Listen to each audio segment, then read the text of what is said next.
Mrs. Nicole White, Marketing Manager for the Registrar General's Department, who's representing the CEO and Deputy Keeper of the Records at the RGD. Ms. Sophia Wellington, Acting Principal Director of the Information Division of the Office of the Prime Minister. Other distinguished guests, information professionals, practitioners, media team from the Jamaica Information Service, staff of the Office of the Prime Minister, the Office of the Cabinet, the Jamaica Archives and Records Department, JARD, and that would include anyone from the board. Special greeting. Viewers from our ministries, departments and agencies, and others locally, and indeed from across the world. Good morning. It is a good morning. We woke up, we're in reasonable health, and we're here to celebrate with the Jamaica Archives and Records Management, JARD, on their official launch for the RIM Month activities, Records Information Management. Now, one, I guess, wise person once said that the value of information management is never for its own sake, but to provide insight and to catalyze information. And I've learned in the last couple of years how important records management is, especially since I have been called upon to produce information. And sometimes I'm there scratching my head and I'm saying, dear Jesus, where did I put this? Where did I file this? Why is this so important? And you have to dig deep. And if you have it, you're winning. If you don't, you could be in a lot of trouble. So I'm really, really very delighted to be here this morning to share with you as we launch the RIM Month of activities under the theme Envisioning the Future, Records and Information Management in the Age of Climate Change.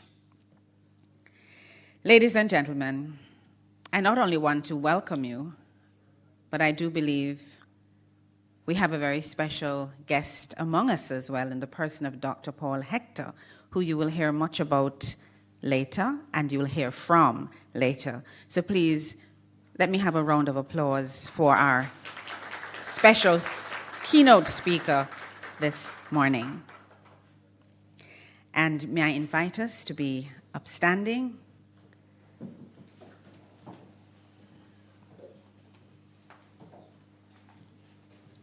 For Jamaica's national anthem.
Thank you, ladies and gentlemen. You may be seated.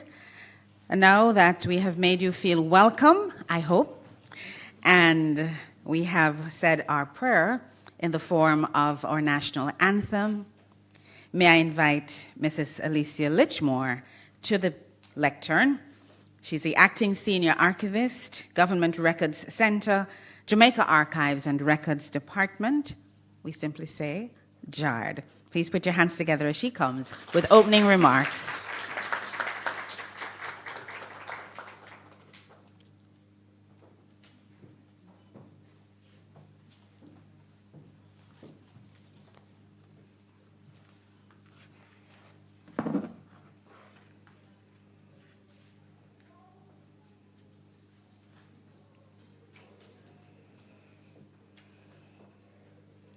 Master of Ceremony, distinguished guests on the platform and in the audience, advocates of the records and information management profession, ladies and gentlemen, a pleasant morning to you all. It is my pleasure to welcome you all to this year's launch of the Records and Information Management Month of Activities and Offboarding Ceremony. This year, we celebrate under the theme, Envisioning the Future, Records and Information Management in the Age of Climate Change. This theme underscores the critical role that proper management of records and information plays in confronting one of the greatest challenges of our time, climate change. As we stand at this precipice of environmental crisis, the need for accurate, accessible, and resilient information has never been more urgent. Climate change is not just an environmental issue. It is a social, economic, and humanitarian crisis that requires holistic solutions. In this context, effective records and information management is not just about organizing information and data, but about empowering decision makers with the insight they need to take meaningful action. Consider for a moment the vast amount of data generated by climate scientists, policymakers, and communities around the world. These data hold the key to understanding the complex mechanisms driving climate change, predicting its impact, and devising strategies to mitigate and adapt to its effects. But this invaluable resource is only as powerful as our ability to manage it effectively. This is why, as we launch this Records and Information Management Month 2024, we must recommit ourselves to the principles of transparency, accountability, and sustainability. We must ensure that our records are not only preserved, but also accessible to those who need them most, whether they're policymakers shaping climate policy, researchers studying environmental trends, or communities adapting to a changing climate. Our vision for the future of records and information management should extend beyond simply reacting to changes and the challenges of today, but also should be proactive in shaping a more resilient and sustainable world for future generations. It is about harnessing the power of technology to innovate new solutions for managing and leveraging data and information in the fight against climate change. As we embark on this month-long celebration, let us challenge ourselves to think boldly and creatively about the role that records and information management can play in building a more sustainable future. Let us collaborate across disciplines and sectors to unlock the full potential of data and information in addressing climate crisis. And let us inspire others to join us in this vital mission, because the future of our planet depends on it. In closing, I want to express my deepest gratitude to all of you for your dedication to records and information management. Your work is not just about preserving documents. It is about preserving hope. Hope for a world where data and information empowers us to overcome even our greatest challenges. Together, let us envision that future and work tirelessly to make it a reality. Ladies and gentlemen, thank you.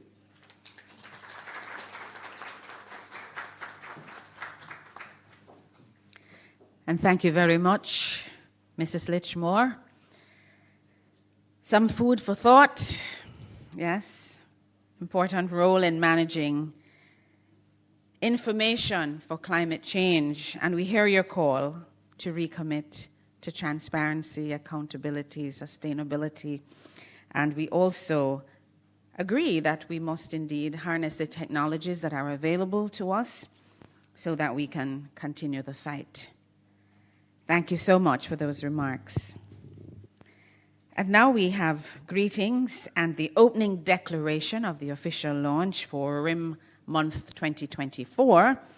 And I know perhaps on your program you're seeing Mr. Charlton McFarlane, CEO. He will be represented at this time by Mrs. Nicole White. Please put your hands together and make her welcome.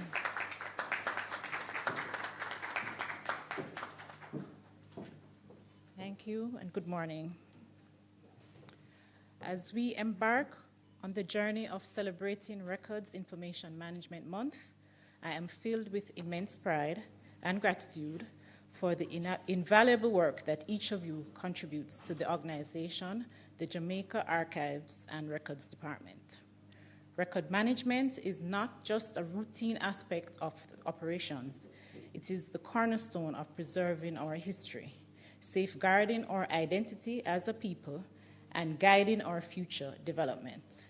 At the heart of records management lies the intricate interconnectivity between the work of the civil registry and the broader realm of managing information. Our civil registry plays a pivotal role in documenting vital events such as births, marriages, and deaths, capturing the very essence of our existence as a society. These records serve as the bedrock upon which our national identity is built, forming the basis for citizenship, legal rights, and social services. However, the significance of records management extends far beyond the confines of the civil registry. It encompasses the systematic organization, preservation, and accessibility of all types of information, ranging from administrative documents to historical archives. In essence, records management is the custodian of our collective memory, ensuring that the lessons of the past are not lost and that we have the necessary insights to shape our future endeavors. The interplay between the civil registry and record management is evident in the seamless flow of information that underpins our daily operations. By maintaining accurate and reliable records, we not only fulfill our statutory obligations, but also empower decision makers with timely insights, facilitate public access to information, and enhance the efficiency of government services. As we celebrate Records Information Management Month, let us affirm our commitment to excellence in our respective roles. Let us recognize the importance of our work in preserving our heritage, promoting transparency, and fostering sustainable development. Together, we have the power to shape a future where the lessons of the past inform our present actions and guide our aspirations for a better tomorrow. I extend my deepest appreciation to each member of our team for your dedication, professionalism, and unwavering commitment to excellence. Your contributions are instrumental in advancing our mission and upholding the highest standards of service to the people of Jamaica. Let us continue to work together with passion and purpose as we celebrate Records Information Management Month and beyond. Charlton McFarlane, CEO, Deputy Keeper of the Records, and Registrar General from the Registrar General's Department.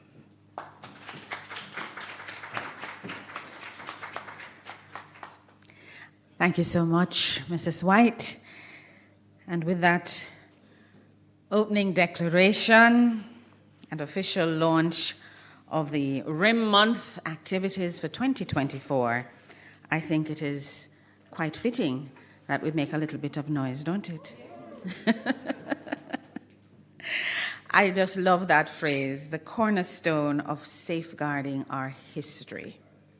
That's how important records management is. It is helping to identify who we are as a people, keeping pace with what has happened, with the past, with what is happening, and informing the future. Thank you. Thank you so much. And we did say we're going to make a little bit of noise for that official launch. And at this time, you know, we're a resilient people. And it's interesting that when I had just a quick word with one of the members of the group that's about to come to make a little bit of noise with us, he said they were formed during COVID. And I kind of found that a little strange because COVID kept people apart. So I was interested to find out, so how did you all get together to play music and dance and drum? I'm not sure how they did that, but I guess it goes to show how resilient we are as a people. There are about 18 members in the group. Some of them are here with us this morning. They're from Kingston City, and they call themselves the Jamaica Drum and Dance Group. So if you're ready, please, are they outside the door? I hope so. Because we are ready for their cultural item, and they're going to come to share with us at this time.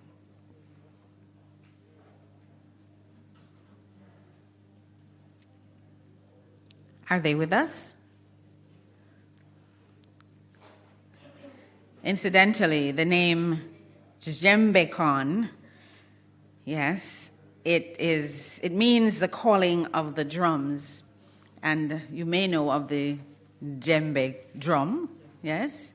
So I guess they're pulling on their African roots for the name of the group, and I suspect it will be demonstrated in their performance this morning.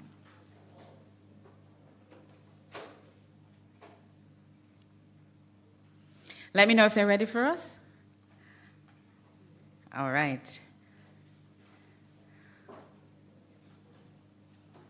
All right, well, we are ready. We're going to ask you to come quickly. And of course, if there are folks who are just joining us online, a very special good morning and welcome. We are celebrating with the Jamaica Archives and Records Management, JARD. It's the official launch of the RIM Month of activities for 2024.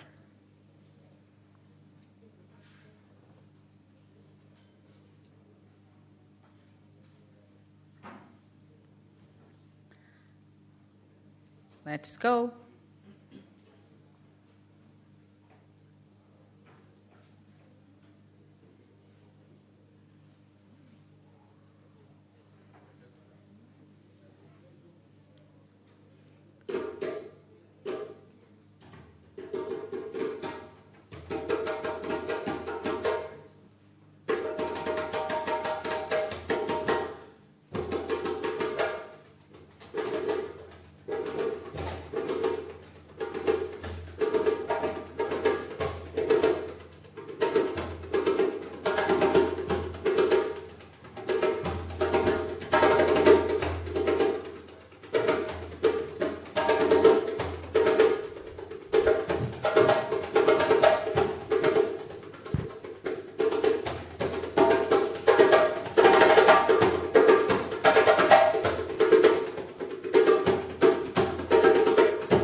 Djembe Khan, the calling of the drums. I'm a little curious. What are those spoons between the drums for?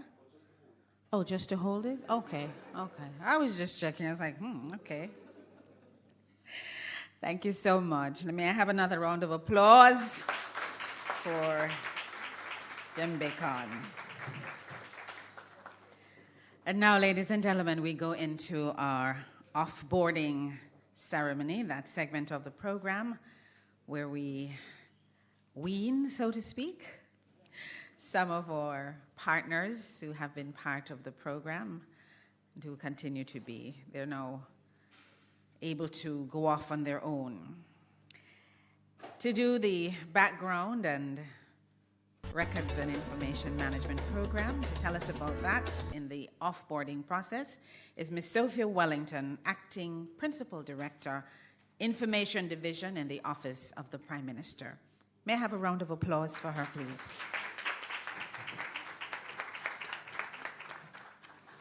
Morning, everybody, and never have I been so happy that I chose to adorn myself in keeping with the cultural item. And I see a gentleman at the front that was similarly moved, literally, to the drums that were playing. But morning, Mr. Hector, Dr. Hector, the JARD team, Master of Ceremonies, and of course, all of our MDs here this morning as we celebrate you in coming to the end of the process in relation to the RIM program. So the Records and Information Management Program began with a big vision to transform how the government approaches and its philosophy towards records and information management. And this, of course, would facilitate improved and efficient service delivery. So that's at the core of it. How can we deliver better service to the people of Jamaica? How can we preserve our culture as we go forward? So the vision accorded with the transformation effort of the government of Jamaica, and in so doing, we would have partnered with the Office of the Cabinet in bringing the Records and Information Policy to life. The RIM policy was approved by Cabinet, and therefore it is in 2018, and therefore it is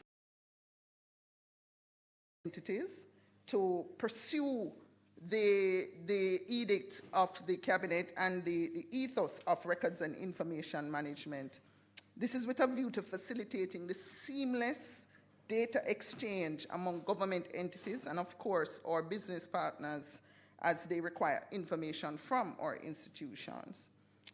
It will establish legislative frameworks that would improve how we approach records management and, of course, ensure accessibility and confidentiality in how we treat our records. Critical to the program are key results, 5 key results areas. So as I indicated, we want to revamp the legislative and regulatory framework. We want to improve as well the organizational structures within MDAs in relation to records and information management, and of course the HR and the human resource needs of the MDAs in relation to the records and information management capacity. We want to also reform the Jamaica Archives and Records Department, the institutional framework as well as the infrastructure. We want also to implement a standardized RIM system and, of course, capacitate our key stakeholders in the area of records and information management. Operationalization of the RIM program began with a phased approach. It involved pilot testing in the Office of the Cabinet, the Office of the Prime Minister, the Jamaica Archives and Records Department, as well as the Auditor General's Department. Full implementation across MDAs is ongoing and conducted incrementally. We at the Information Division of the OPM are happy to join with JARD in congratulating the MDAs being off-boarded today. We thank you for staying the course, and we know it can be an arduous course, and taking this bold step towards a transformed government service, one which facilitates access to information, by leveraging our data assets and ensuring the preservation of our national culture, as well as one that fosters transparency and accountability in service to the Jamaican public. Ladies and gentlemen, the benefits of the RIM program are numerous. I would just mention a few here. It will improve, of course, how we do business. It will improve business access and activity within a country and thereby contribute to national development. It will enhance transparency and accountability.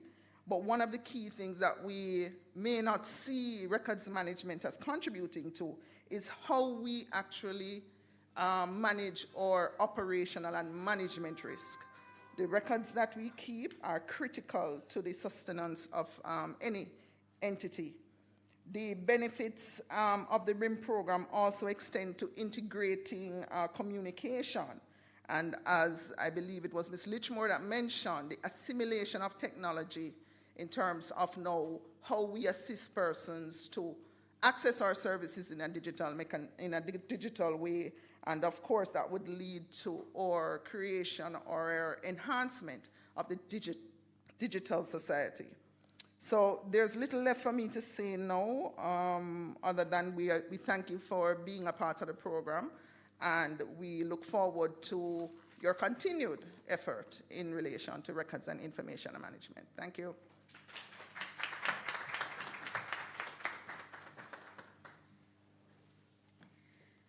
Thank you very much, Acting Principal Director, Information Division in the Office of the Prime Minister, Ms. Sophia Wellington. I'm told that we have 4 entities that are offboarding today. Ministry of Education and Youth. We have a representative here, just wave at me. All right, and then we have the Ministry of Tourism, we have Ministry of Transport and Mining, and the Real Estate Board. I will come back to that.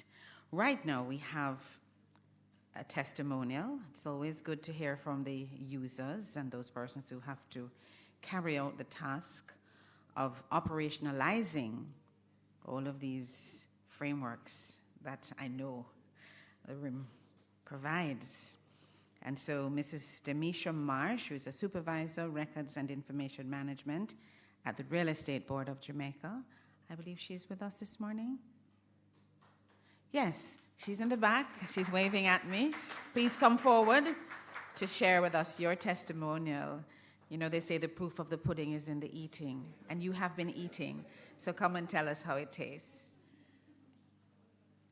Make her welcome.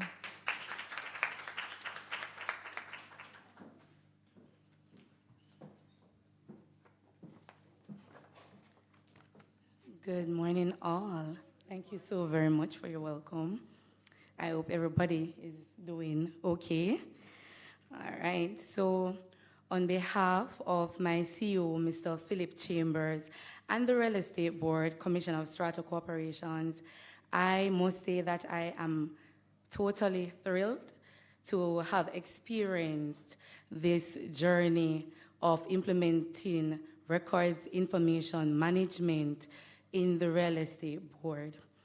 The program delivered invaluable insights into best practices for effectively managing records and information within our organization.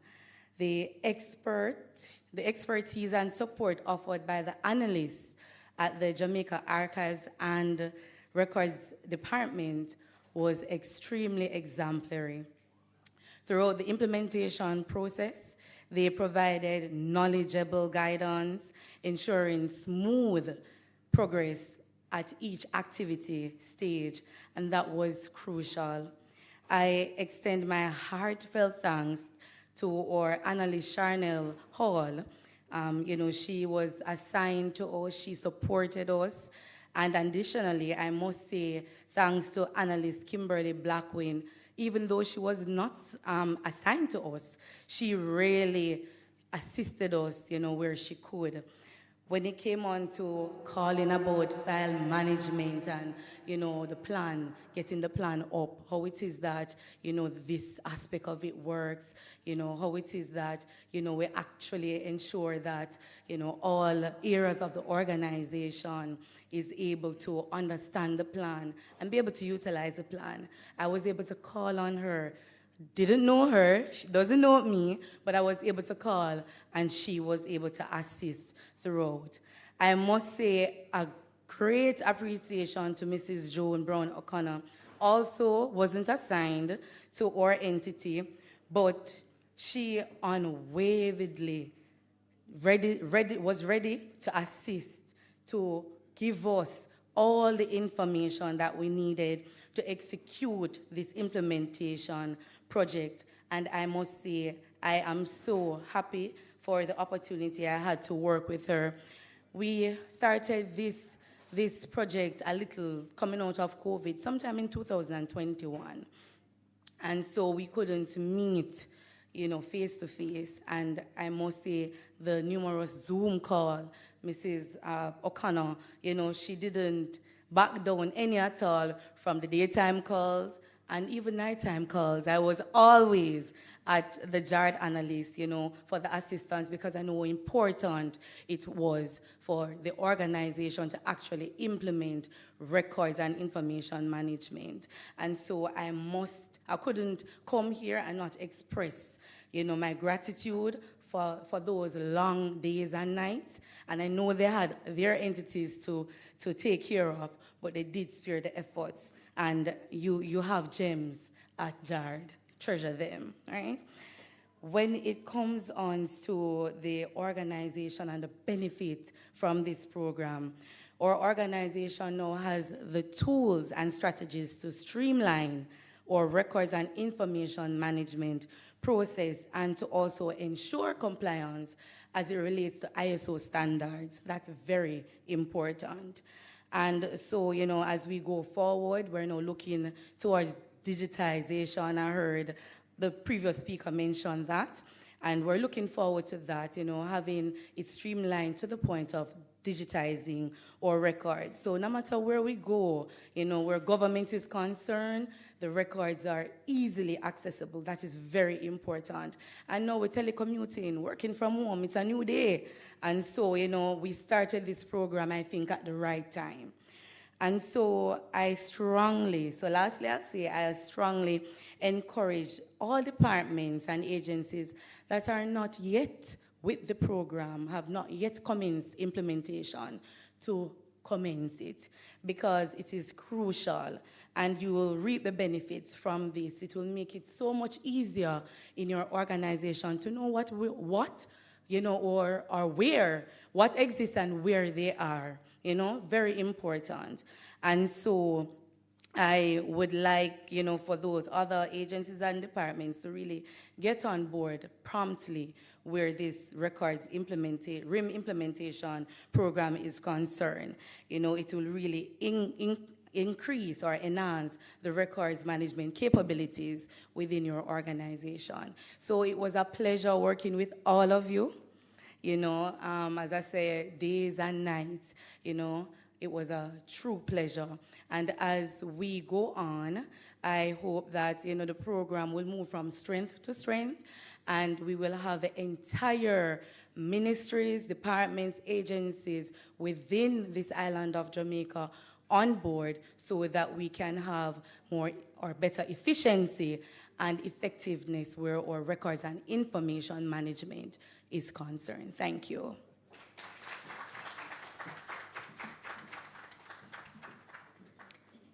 Thank you very much, Mrs. Demisha Marsh. Sounds like you had a few godmothers in the process, and that's great.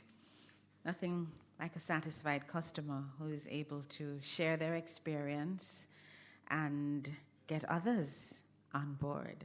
So if you're not on board, you need to be in touch to be on board. And it's a wonderful time. It's a month for RIM. It's a good time. All right? We're now going to go into the oration of the citation. Mrs. Raquel Strawn Inararity, Senior Archivist, the Archives Unit, Jamaica Archives and Records Department, has the honor of doing that. So may I invite her to come? And please make her feel good, make her feel welcome.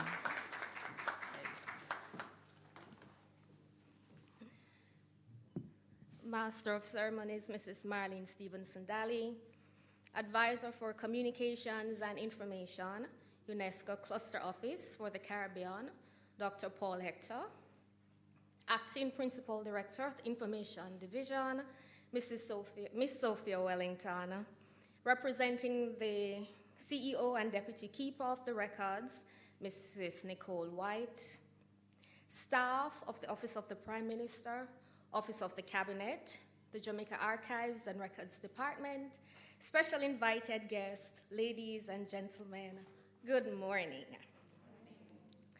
The Government of Jamaica's Records and Information Management Policy is an output of the Records and Information Management Program, which is a component of the Integrated Information and Communication Technologies ethos of the Public Sector Transformation and Modernization Program, the PSTMP. The primary purpose of the Records and Information Management Policy is to provide a framework for the standardized management of official records in the Government of Jamaica and to ensure that all activities and decisions of government are fully and accurately documented, managed and monitored in accordance with the regulatory framework and the lifestyle principles of records creation, maintenance, use, and disposal. The goal of the RIM policy is to contribute to modernizing and transforming the public service and building a knowledge society, which will be accomplished through managing, securing, and making accessible the records of the Government of Jamaica in an efficient, effective, and transparent manner throughout the life cycle, and acquiring and preserving archival material. The policy has three overarching outcomes. Policy outcome number 1 is aimed at providing efficient and effective service delivery that is accessible to all citizens of Jamaica, sharing data across ministries, departments, and agencies, and allowing for the ease of doing business and attracting investment. Policy outcome number 2 looks at increasing transparency and accountability through the creation, processing, maintenance, use, and disposition of records in conformity with local policies and standards and international best practice. Policy outcome number 3 is focused on the preservation of our national and cultural identity to have an informed citizenry and to attain the national development goals of Jamaica. For these outcomes to be realized, each ministry, department, and agency of government must participate in the implementation of the RIM policy, which begins with the expression of interest letter from each respective entity. This is followed by the signing of a project charter, establishing a Records and Information Management Committee, undertaking a records survey, developing the Records and Information Management Policy and Procedures Manual, preparing a classification scheme in line with the GOJ's scheme, appraising the records and developing a retention schedule, undertaking a decongestion exercise, reclassifying the records, destroying the records that have surpassed their retention period, and implementing your electronic records management system. Since the inception of the RIM program in 2015, 68 entities have commenced implementation, 12 of which are off-boarded to initiate their electronic records management systems. Despite the unprecedented challenges and delays caused by the COVID-19 pandemic and the availability of human resources, The Jamaica Archives and Records Department stands resolute in ensuring the continuous progress of the program as we work alongside our stakeholders, ministries, departments, and agencies. As the government strives to personalize records and information management within the public service, we take this opportunity to acknowledge and thank all participating entities for their commitment to the successful implementation of the RIM program, which, as we know and has been said time and time again since morning, is a pivotal, plays a pivotal role in promoting good governance, transparency, accountability, compliance, and efficiency within the public sector. So let us continue to envision the future of records and information management for the betterment of our island, Jamaica, land we love. Thank you.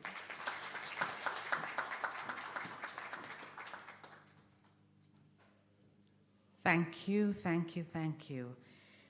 Mrs. Raquel Strawn, in rarity, for your oration of citation. You know, we're hearing similar sentiments being expressed this morning, but I do believe at the end of the day, Jamaica is the winner in all of this, whether it is from your service delivery perspective, from the accountability that you speak about, and just, you know, the best practices that I believe this is working towards. And as someone who is also in the process, what this has done for me personally is to, and this is not a testimonial, but I just sat there thinking, personally, it has really made me a lot more aware of how important it is. But sometimes we take these things for granted, and we don't necessarily make the connection and the interconnection with all of the different ministries, agencies, departments, and the private sector, and our people here in Jamaica. So it has been very good for me. And what came to my mind as I sat there is a little old proverb that my granny used to say. She said, I know the same day leaf go a water bottom it rotten. So yes, we're at 68 entities, and we know we have a whole lot more to come on board, but another one would say, one cocoa full basket. So we keep going and keep the commitment, and those that are involved in the process, I know you do it with a lot of passion.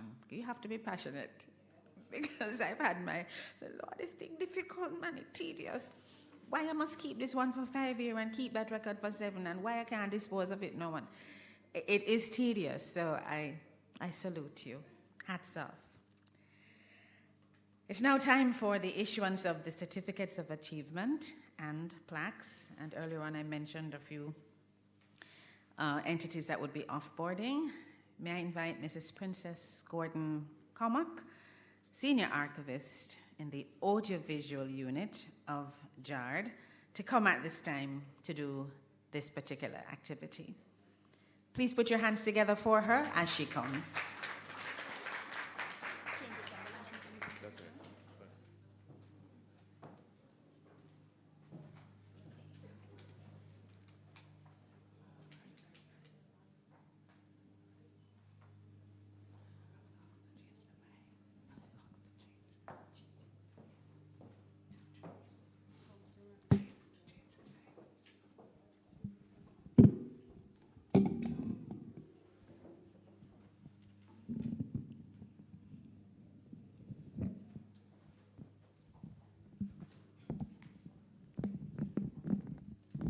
Good morning again, everyone.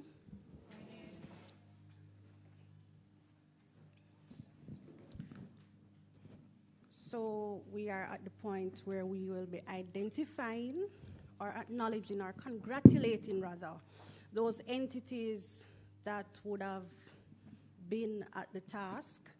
Even during COVID, it was hard, but we're finally at this point.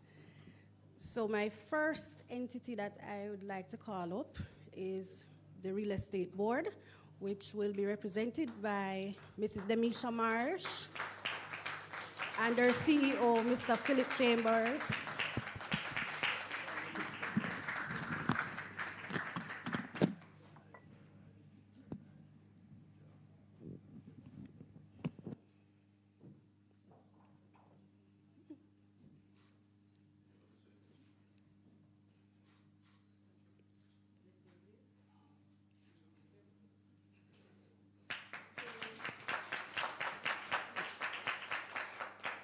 Next, we have the Ministry of Tourism, who will be represented by Mrs. Kesia Halstead Brown, who is also a former member of the JAR team.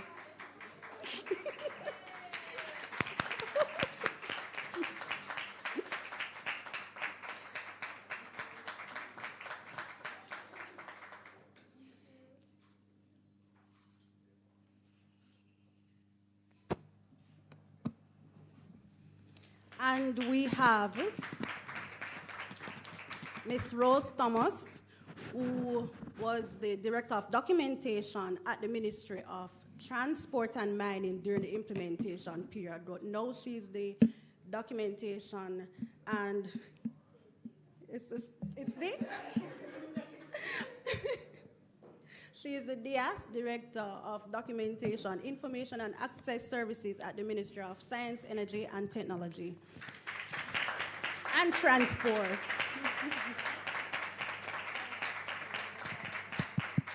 And she's also a former member of the JAR team. And unfortunately, the Ministry of Education would have also been off-boarded, but they're not here with us today. Nonetheless, persons are online, and we want to say congratulations to you as well. Thank you.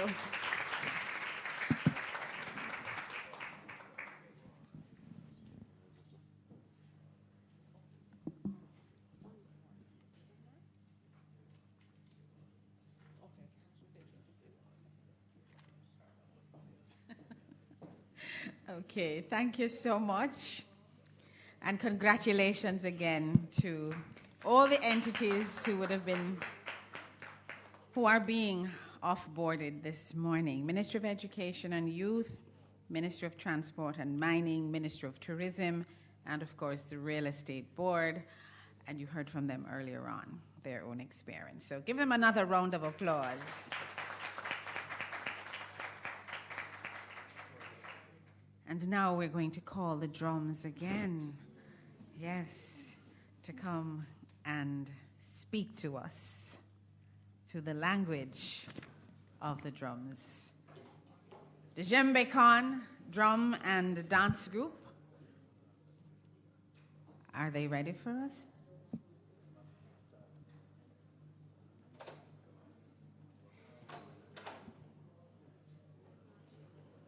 And this should get us going just ahead of our keynote speaker, who we'll be hearing from in a moment.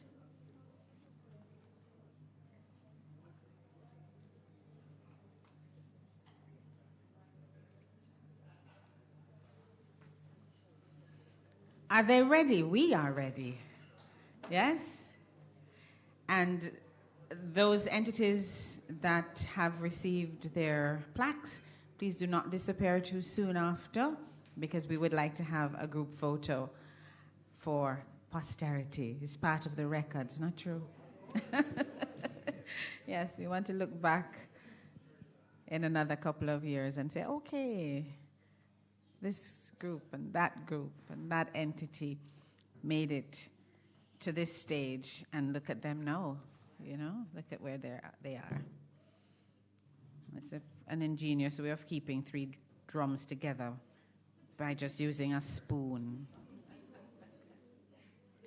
2 spoons, he says. All right, so the calling of the drums. Please put your hands together one more time for them. The Jamaica.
All right.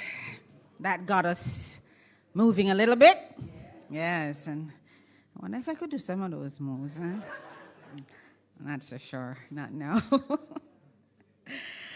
All right, ladies and gentlemen, it's that time of the morning when we introduce our keynote speaker. And to do that job is our own government archivist from JARD, Mrs. Claudette Thomas. Please give her a nice round of applause as she comes.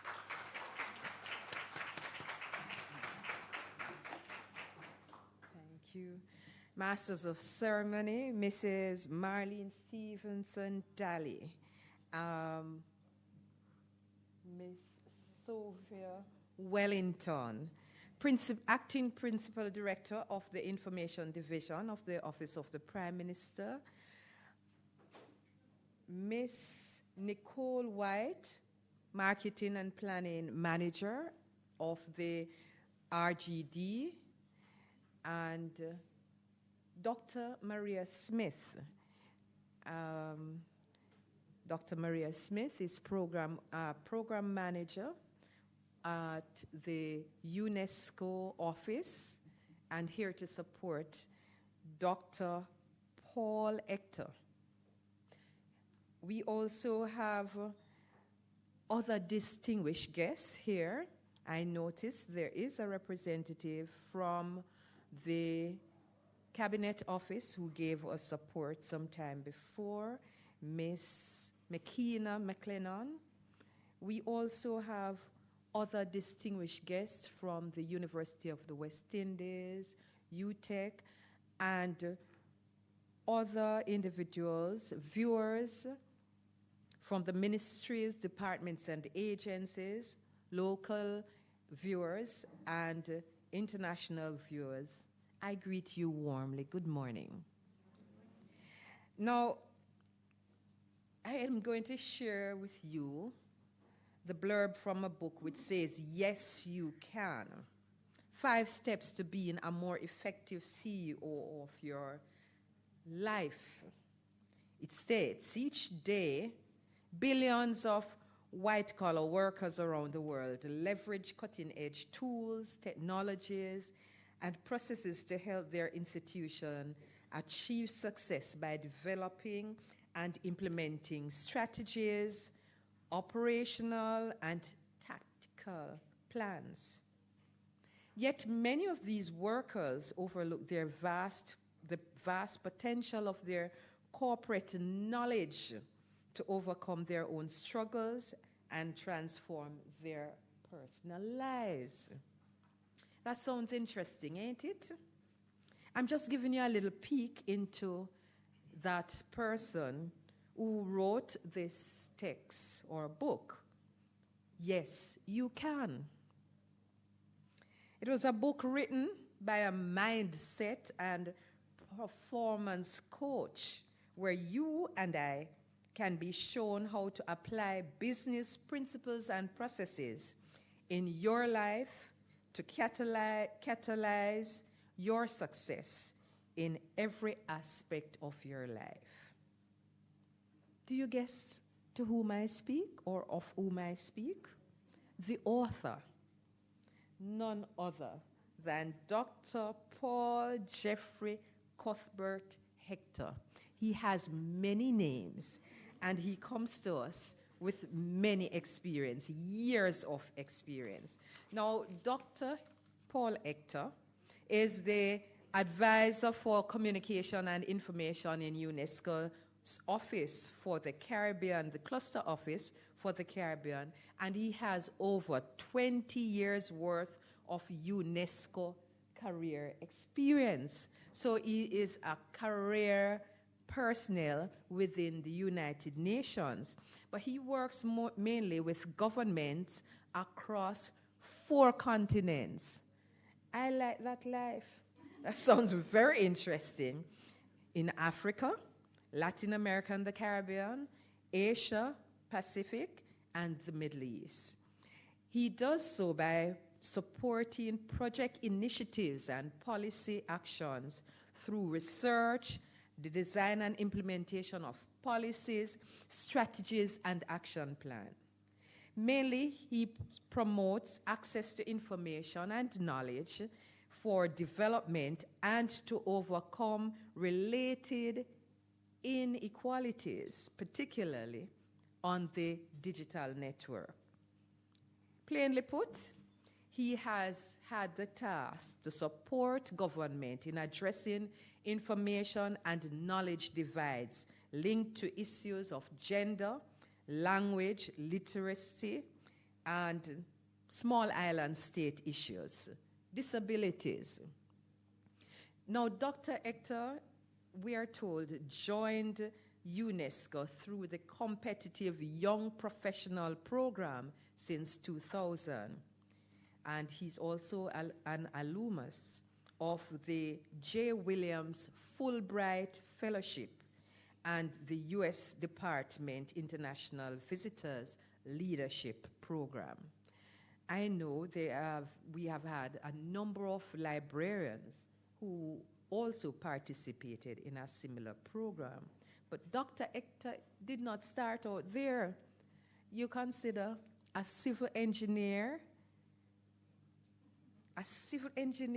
moving on into the management science and also in knowledge and innovation management. It is said that since 2012, he has been actively engaged in the United Nations University's annual international conference on the theory and practice of electronic governance as a track chair, paper reviewer, and a member of its international steering committee. So our speaker has authored a number of chapters of books and conferences, journal papers, developed courses, and lectured in international business school. He is just telling us, I'm just sharing with you, that Dr. Hector is that ideal innovator, digital transformation, urbanization developer, and we could go on and on, indicating that this gentleman is the ideal presenter to share with us as we envision the future, physical future, as well as the changing times with technology for records and information management in the age of climate change. As we emphasize this interconnectivity of effective records and information management with industries, innovation, infrastructure, climate action, and strong institutions, ladies and gentlemen, I'd just like to ask you to join with me as we welcome to this lectern, Dr. Paul Hector. Hear ye in.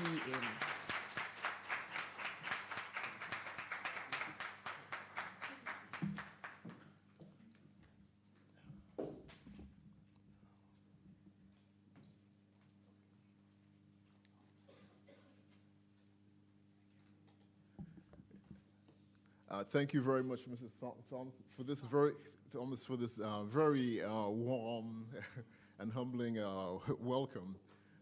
Distinguished members, everyone, we have a protocol which has been very ably established by Ms.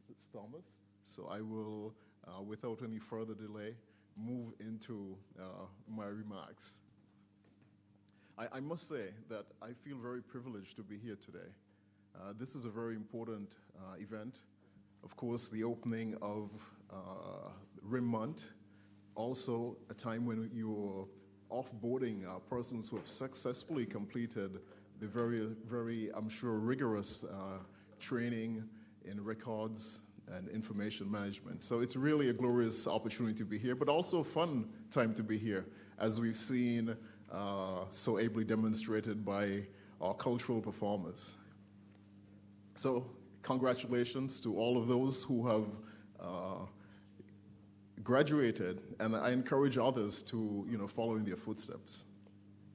So during my presentation today,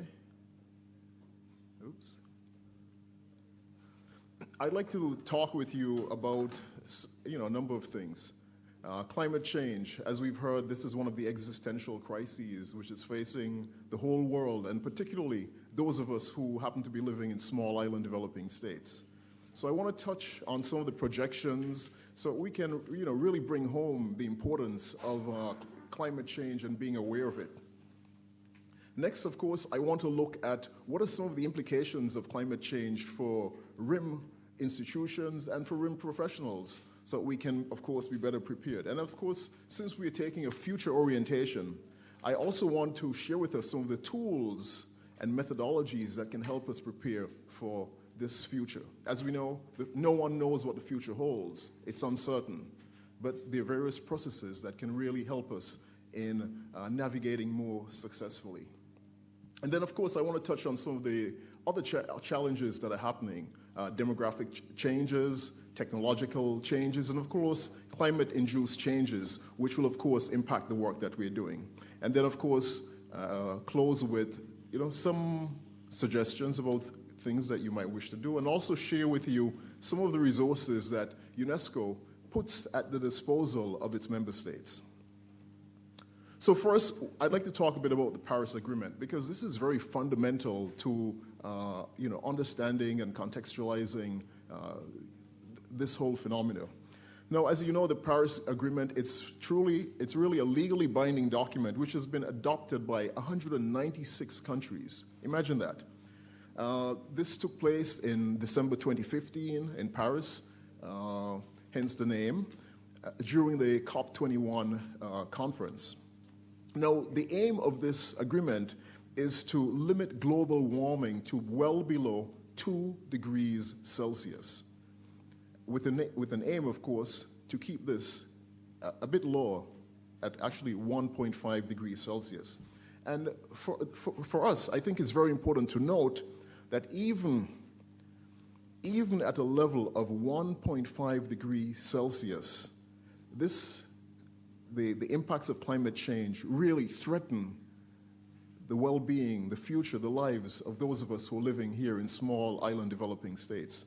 So the 2.0 degrees Celsius temperature increase, which this agreement actually aims to achieve, it's really something very serious for us, because it means that our future can be very precarious. So we really need to take efforts on as many fronts as we can to really bring climate change, emission of global greenhouse gases under control. Now, let's talk about a bit about the sort of progress that has been made so far. Now, it's really quite laudable, the progress that has been made. The early projections of scientists called for something like a 4 degrees Celsius change.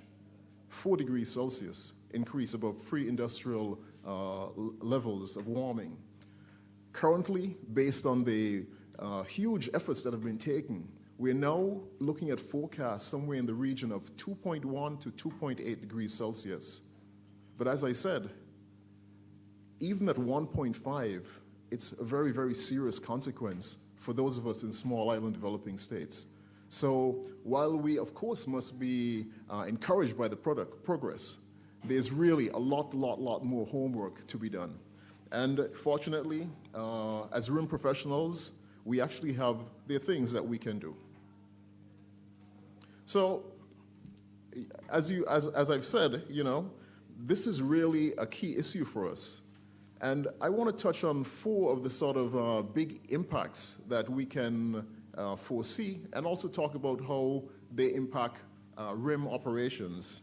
And when I say RIM, of course, I'm talking about records and information management. So first of all, sea level rise, more frequent extreme weather events, of course, economic shocks to key sectors, which are crucial for our survival, and of course, unfortunately, also some health impacts. And let's look at each of these in turn, starting with sea level rise.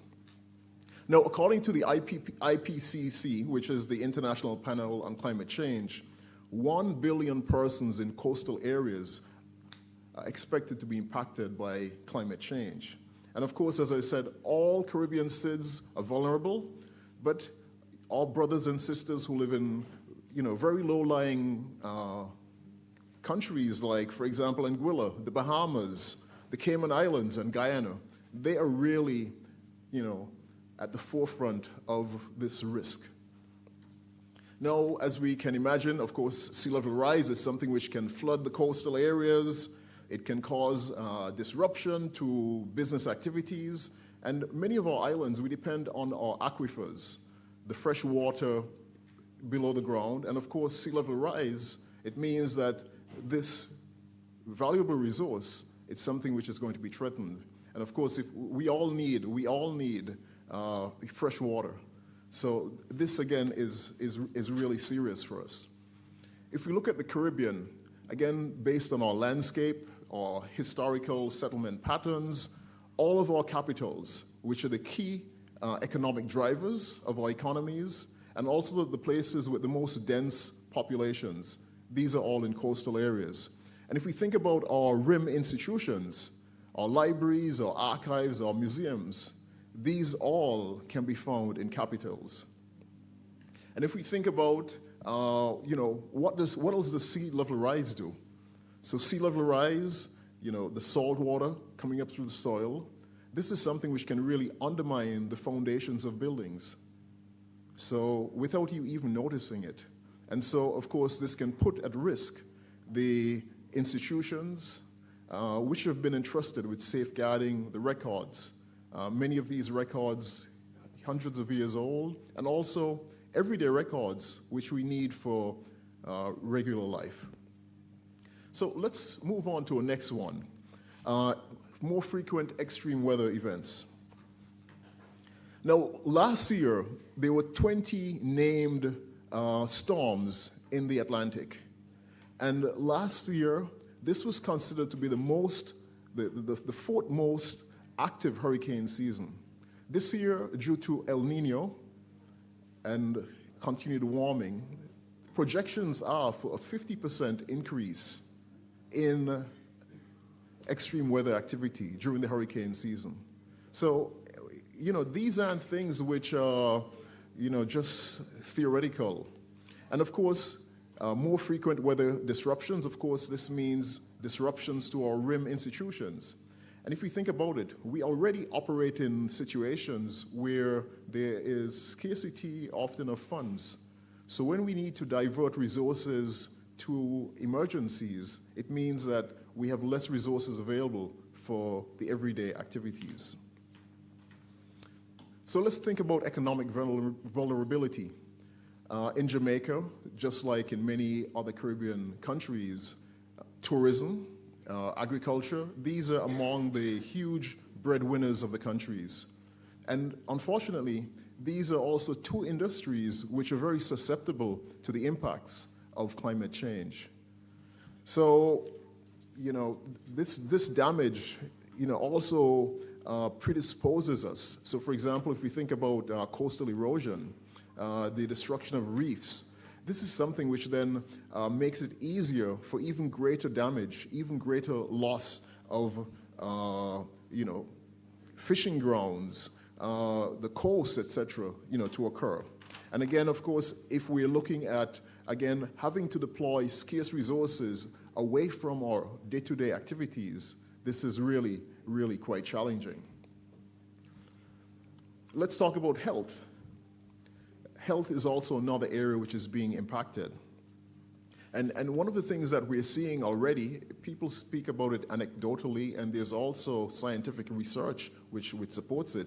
We're seeing changes in rainfall patterns. We're also seeing increase in heat waves, and these heat waves can cause a number of heat-related illnesses, things like heat stroke and heat exhaustion.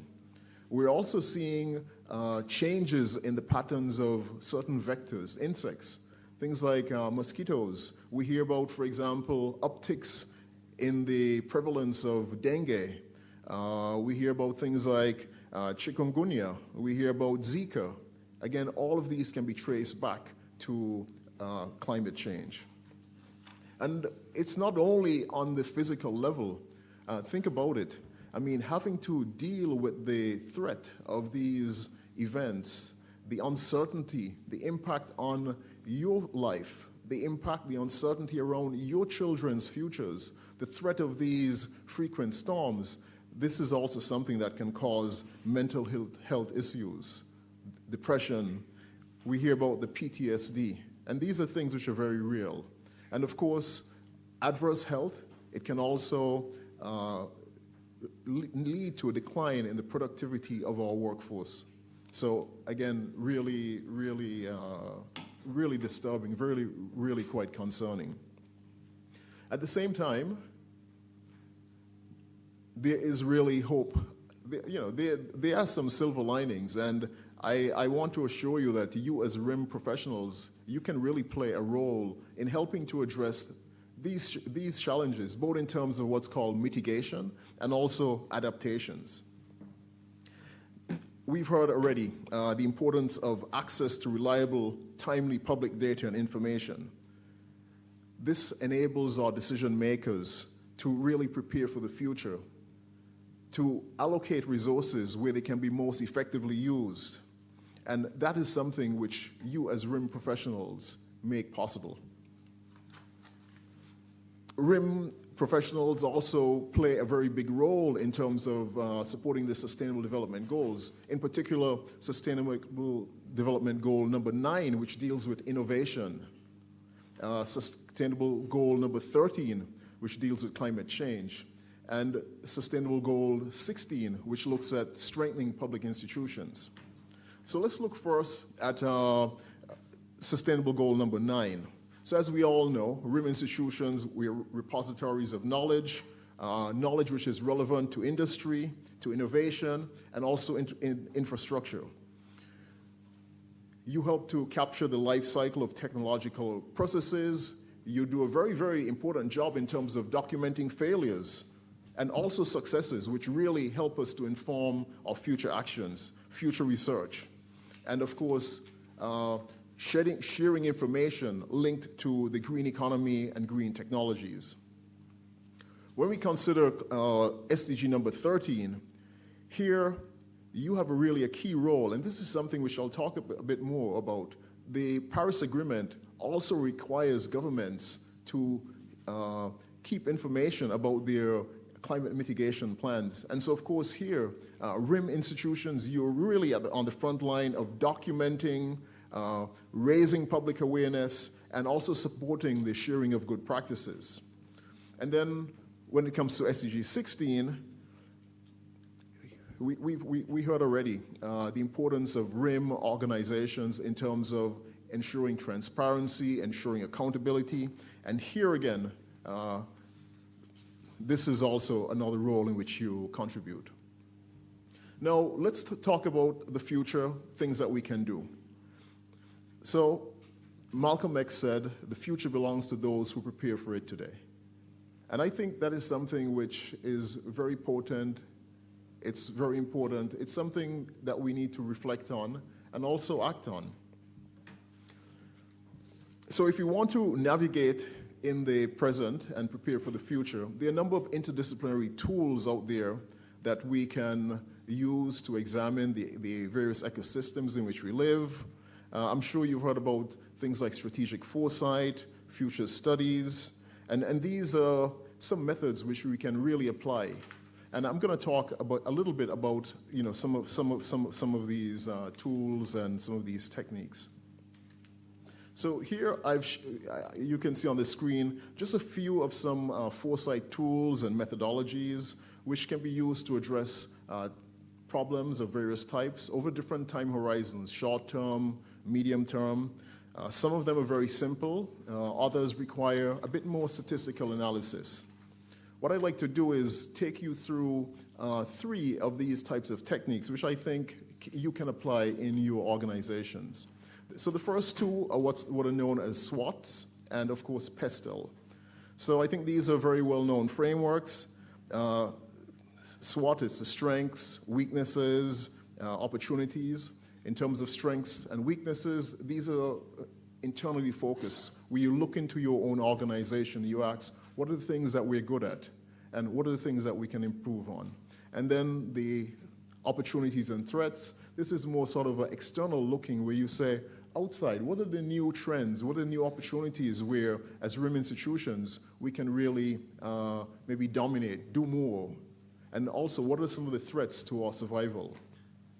In the case of PESTEL is very much focused on the external environment, and it tries to anticipate what might be changes in the political environment, within the economic settings, the environmental settings, what are new technologies out there which can maybe challenge, provide new options. Similarly, in the legal and social, so things like demographic changes which might, affect us. And just as an example, let's look at the area of legal and regulatory. Now, in the Paris Agreement, one of the things they talk about is something called nationally determined contributions, or NDCs.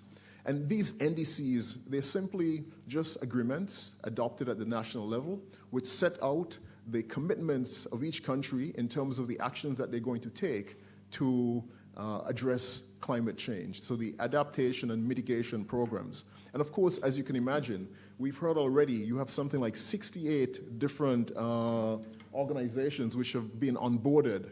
And so you're collecting data from a whole range of sectors, lots of records. And this, of course, this is really vital, as it helps to now provide policymakers with an overview of what's going on in all of the various sectors and the various adaptation efforts. It provides also the data. Of course, as public sector organizations, you also interface with research entities. So all of that kind of data is there.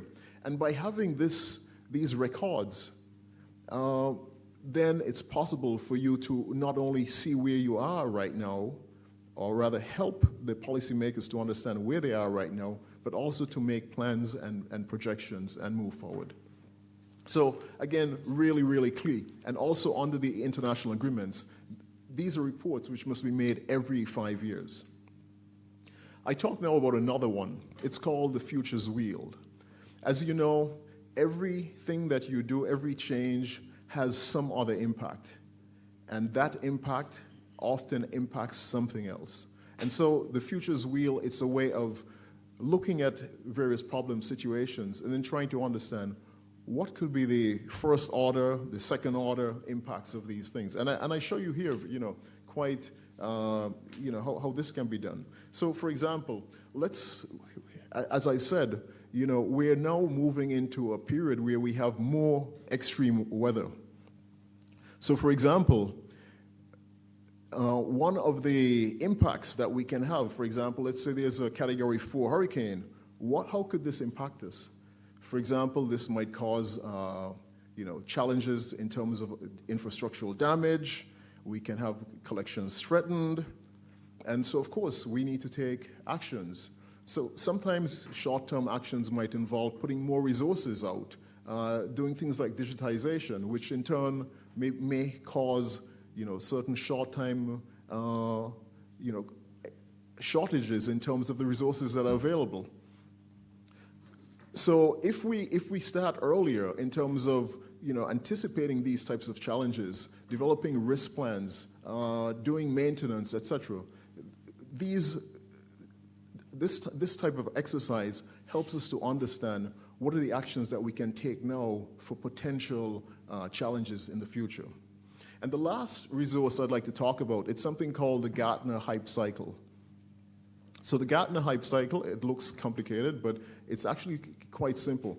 It talks about how do people's expectations about technologies change over time. As we know, very often a new technology comes out, there is a lot of maybe excitement. Here is something which can really revolutionize the world. It can make, so many changes. And then as people start, investing into it, some persons, you find maybe initially somehow that hype, these expectations are not being able to be met. And so you have a period of disillusionment. And then suddenly people may give up on this technology. And except for maybe a small core of persons, this is what we call the trough of disillusionment.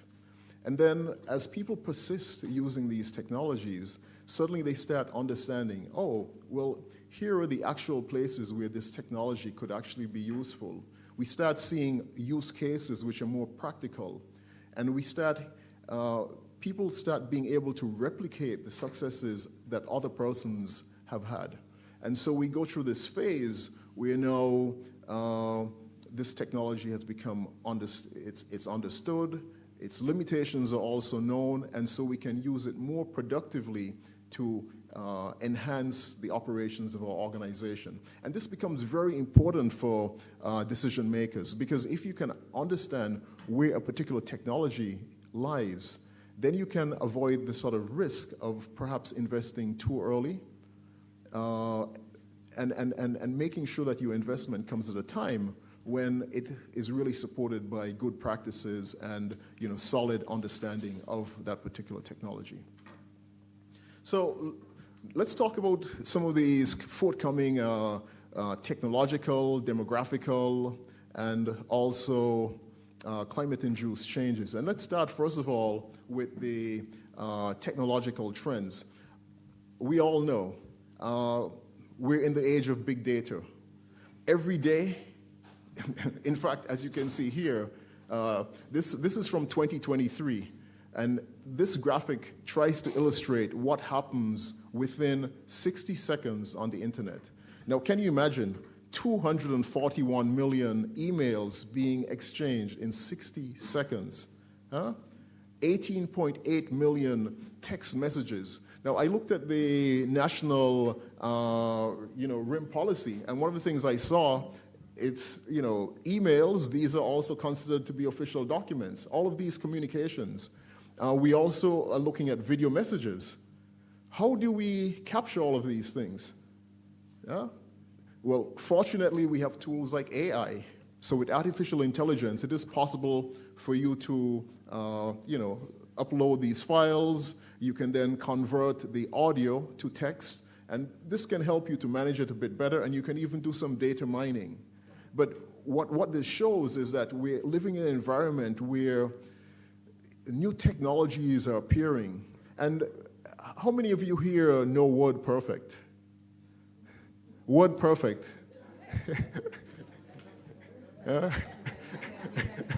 Well, I think that tells us a bit about the age of the people in the room.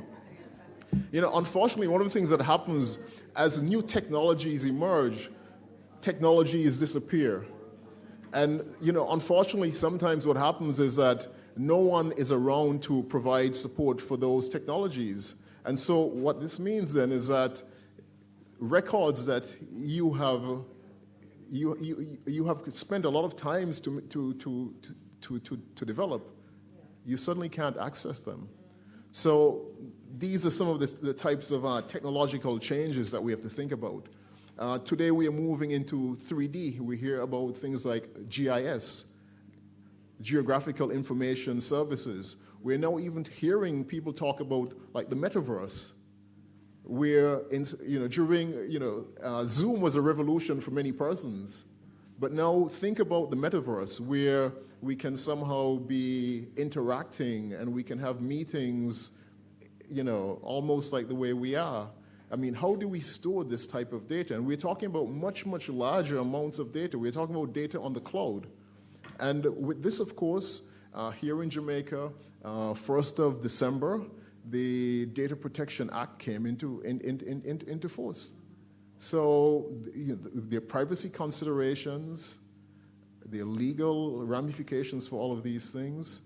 So as RIM professionals, we need new tools, new skills, and it's really something which is worth reflecting on. Let's talk a little bit about demographics, because this is also another big change. Population changes. So here on this graph, one of the things that you can see is that in the Caribbean, we're experiencing a decline in the fertility rates. And what this means is that by 2038, according to ECLAC, the Economic Commission for Latin America and the Caribbean populations will be in negative decline. And as a result, what's going to happen is that we will be looking at populations which are aging. So currently, I think, something like around 63% on average across the Caribbean, persons are under 30 years of age. But that's something which is going to shift. So as RIM professionals, what does this mean in terms of how you're going to deliver your services? So if we're looking at an older population, maybe we need to think about physical accessibility of our buildings. If we're looking at having more content available digitally, then it means we need to have programs to ensure that citizens can, of course, have the skills to access these services. And of course, as age increases, we tend to have, a lower vision, etc. So how are we taking into account these types of accessibility needs? Because as you know, the Sustainable Development Goal, it's guided by this mission statement or vision, no one left behind. So as RIM professionals, we really have to step up.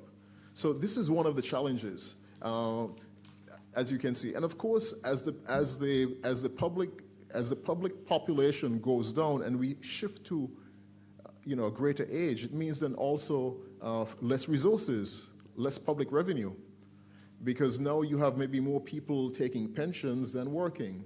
So these are some challenges that we have to think about. Let's look at another change. This has to do with migration. Now, we have high levels of migration out of the region to developed countries.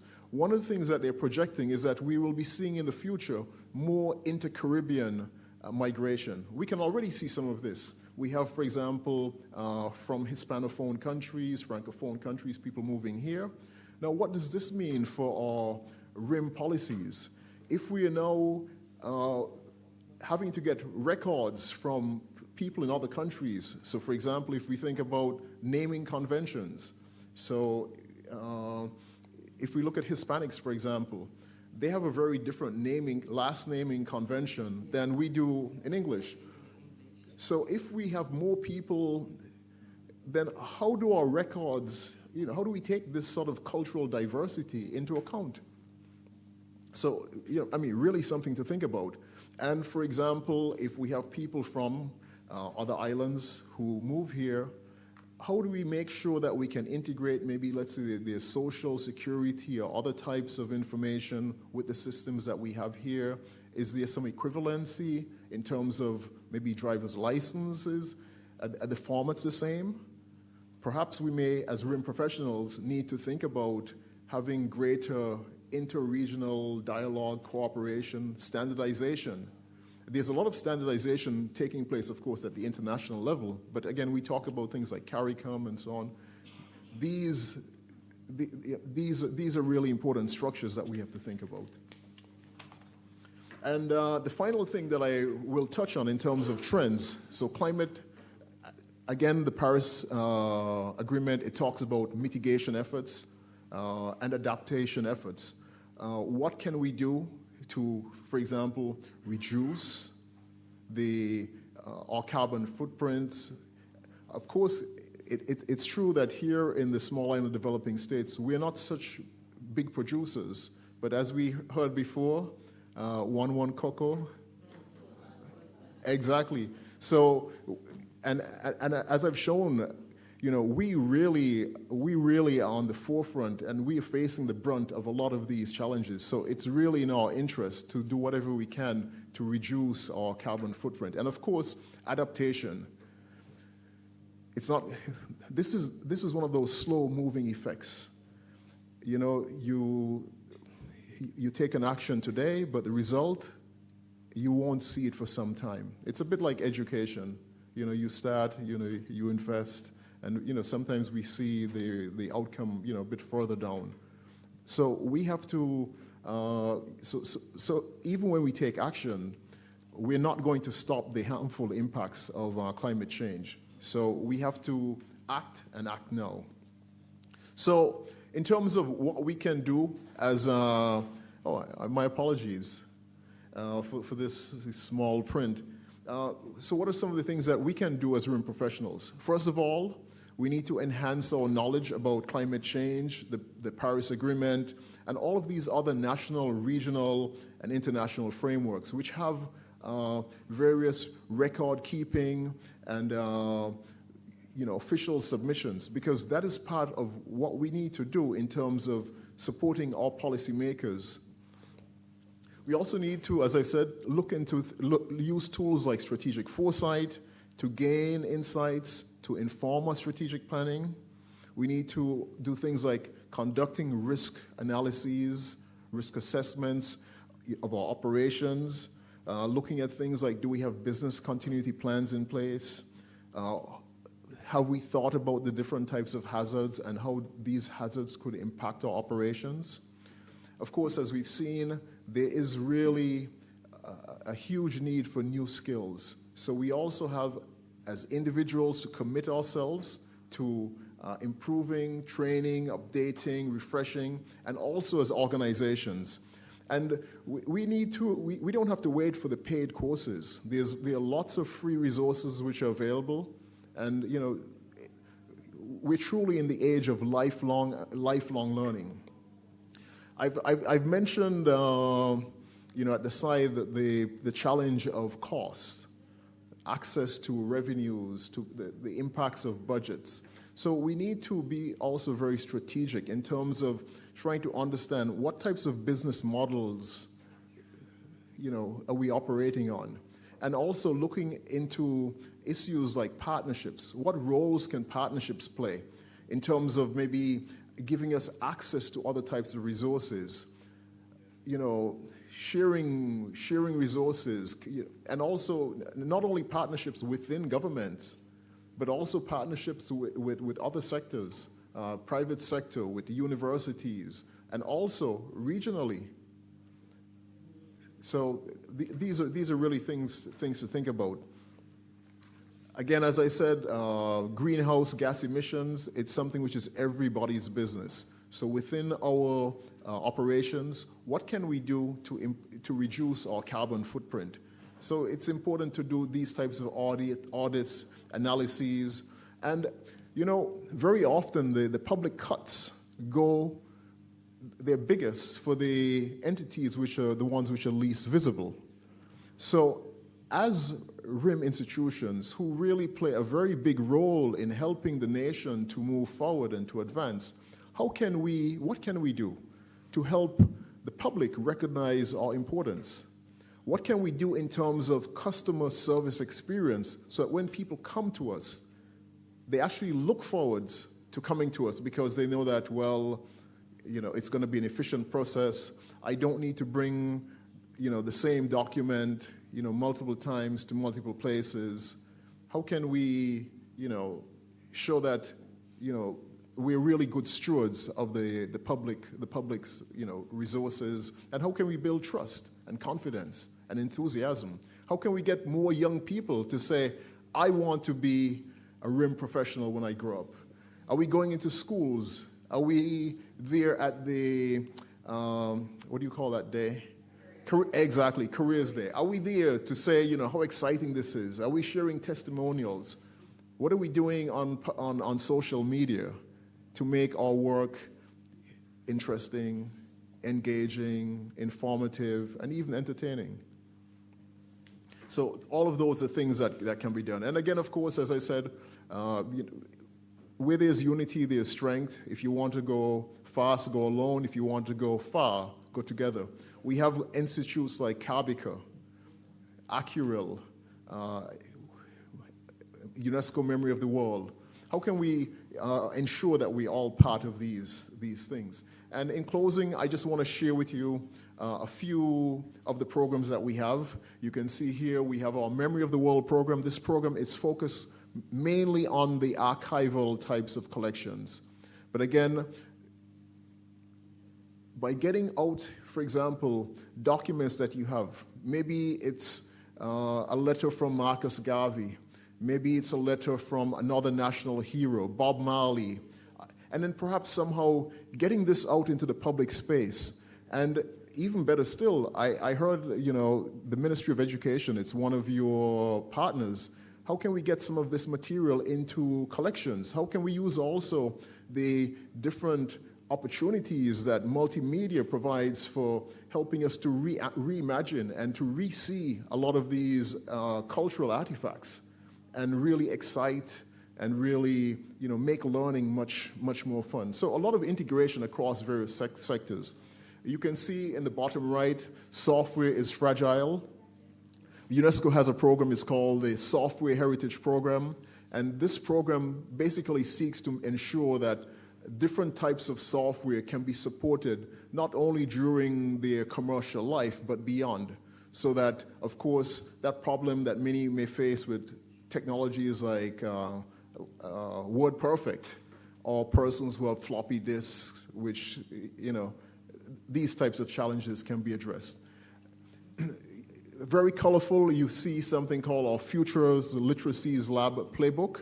And this is an approach which UNESCO has developed, which looks at reimagining the future, looking at possibilities, and again, and not just dreaming, but we're taking concrete steps to address potential challenges. So I invite you to look at these resources. And finally, we have something called the Artificial Intelligence and Data and Digital Transformation Competency Framework for Civil Servants. And I think this is something which is very appropriate because, again, here in Jamaica, in other Caribbean islands, we see that governments are moving towards digital governments, electronic governments. And this requires not just technical skills, but new soft skills, new approaches, innovation, initiative. We also need to perhaps reshape the cultural, the organizational cultures, and this book addresses many of these things. And so in closing, I hope that the ideas that I've shared, you found them interesting, but even more than that, I hope that they have somehow maybe empowered you and helped you to, encourage you to take action. And here at UNESCO, we're ready, we're welcome, we're longing to work with like-minded individuals in, again, addressing all of these types of challenges that we've talked about and others, and really helping to ensure that our actions make a difference in the lives of every citizen. Because it's only by concrete actions that make a difference that we can ensure that no one is left behind. So thank you for your attention, and happy to discuss with you. Thank you.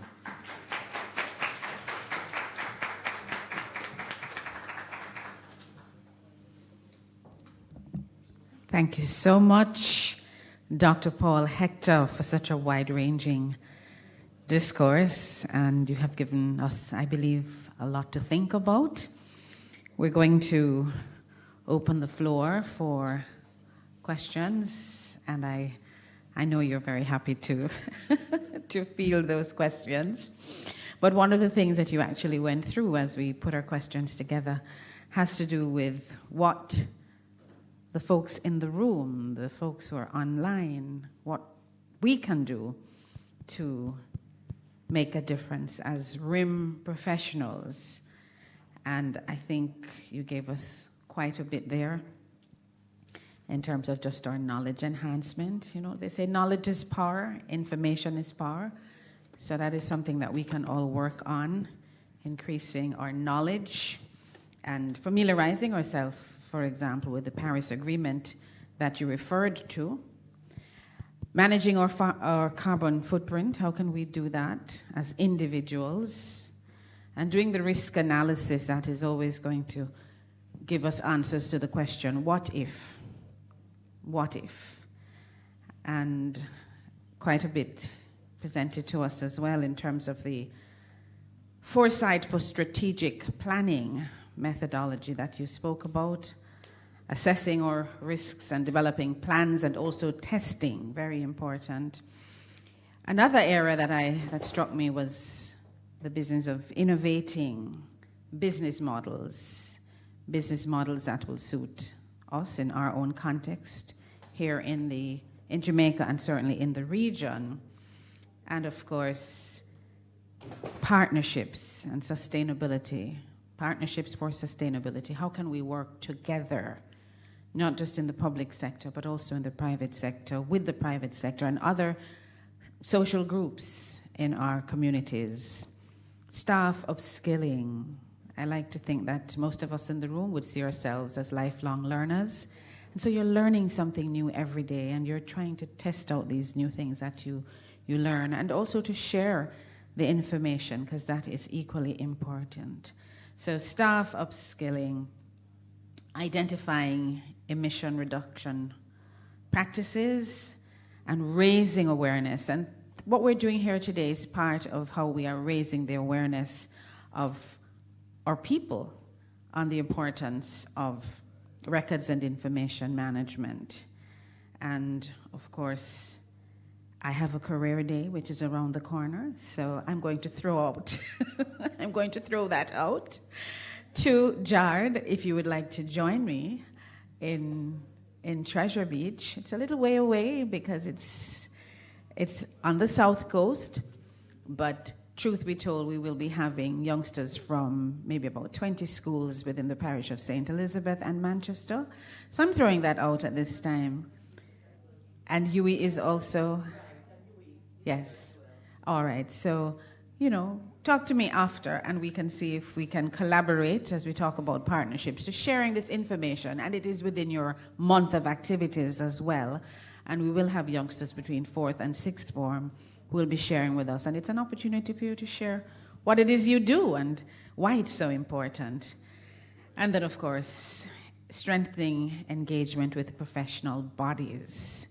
That's also very important. So a lot of things happening. Do we have any questions?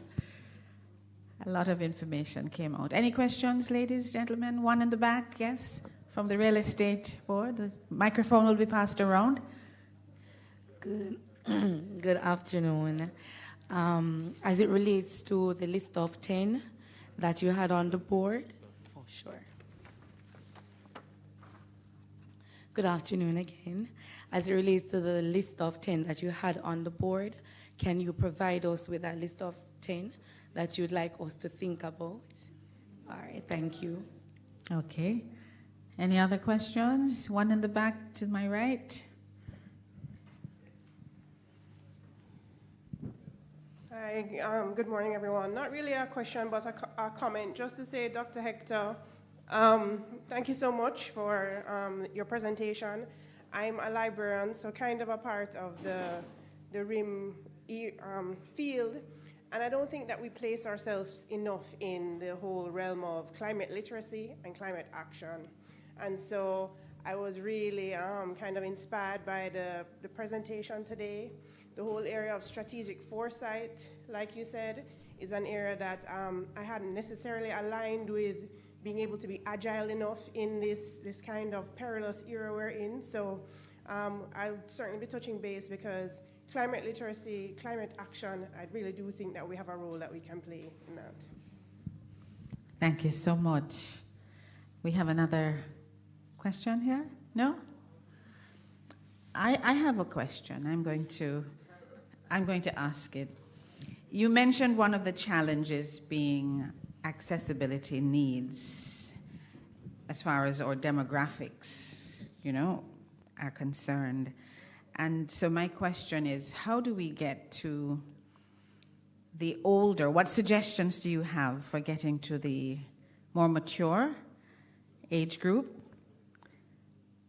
Since we are looking at digitizing and moving with the future and the trends, and a lot of these more mature persons are being left behind. What suggestions do you have in terms of a tactic or a methodology that you can reach these people? Because they also will be interacting with their grandchildren and great-grandchildren, and I just feel like they're being left behind. So that's my question. No, thank you very much. And I think you actually gave a partial answer to the question. You talked about the grandchildren. In my life, we've been moving from country to country probably about every 5 years. And of course, it's very exciting, but it means each time you move to a new place, you're a stranger, and you're sort of starting over. And one of the things that I found that has been very, very helpful for us as parents is our children, because they go to school, they're in classes of maybe 30 persons, and these persons have parents, and many of them, some of them are in similar situations. So our kids serve as, if you want to say, gateways to help us reach out. Of course, through work, we are also able to meet many, many persons. So I think looking at the sort of touch points, this is something which is key. And sometimes you have to think about maybe unusual partnerships. Now, so for example, partnerships with, let's say, churches. So yes, so we have libraries, of course, you're part of that network. So when people come, sometimes parents go to take their kids. So is there a little flyer that we can give out and maybe talk about a program that they can access? I did a survey recently looking at, I think we had something like 11 countries in the Caribbean who responded. It's part of something that we call MIL cities, Media and Information Literate Cities. And in this particular survey, we were looking at libraries and looking at their engagement around the types of activities that they were organizing to build skills of citizens, looking at, for example, to what extent they provided digital collections, looking at, for example, to what extent they were encouraging content creators, whether they were poets, musicians, writers, to come in and share with patrons about what they were doing. And some of the groups, they were actually targeting senior citizens and bringing together senior citizens and providing programs where they could learn about digital skills and so forth. I think churches, that's also another very important group. Here in the Caribbean, we have histories of, for example, sports, whether it's, in Jamaica, for example, there's a lot of energy around champs. Everybody's looking at champs. Could we perhaps maybe have a little, ad talking about, the availability of a training program for senior citizens, etc. And also this sort of intergenerational dialogue. Maybe encouraging a child, maybe as part of their school exercise, you've just learned how to perhaps use a new digital tool, and as part of your homework, instead of just maybe preparing a presentation, maybe the task might be, can you teach grandma, can you teach an aunt, an uncle, how to use this tool? And I think in that type of environment, I think I don't have grandkids yet, but I think I'm much more vulnerable and willing to learn from my kids. I mean, if you don't know something, sometimes it's a barrier for some persons. But I think parents, when our kids tell us, oh, you don't know how to do this, and they're willing to show us, we're happy to learn. And I think even more so for grandkids. I mean, when I see the way in which my kids interact with my mom, it's amazing. So I think all of these, if you want to say non-traditional approaches, we have to sort of think out of the box. It's not always, I saw this phrase once. It showed this this line, like you had a start point and an end point, and there was a straight line. And the comment was, the path to success for those who don't try. But for those who actually try, we know sometimes you have a target, you go, and so on. And I think in a similar way, we probably need to think about how do we engage with different types of audiences? Who are the new groups that we can talk to, who can help spread our message? My dad, he used to say, the luckiest people are the people who get to meet other people. And I think it's really true, you know. So I stop here. Thank you.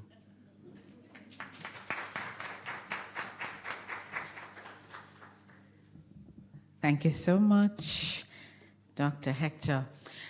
All right, do we have any parting shots, question, comments as we wrap up this morning? Envisioning the future, records and information management in the age of climate change? No? All right, well, I want to thank you, but you will be officially thanked in a moment because I have another little task that I have to do. And this is to invite Principal Director Wellington to the lectern for a very special presentation. This presentation is coming from the staff at JARD with all their love and with very good wishes and blessings for the person who will receive the presentation. So, Principal Director, would you come forward? Clap her for me, man.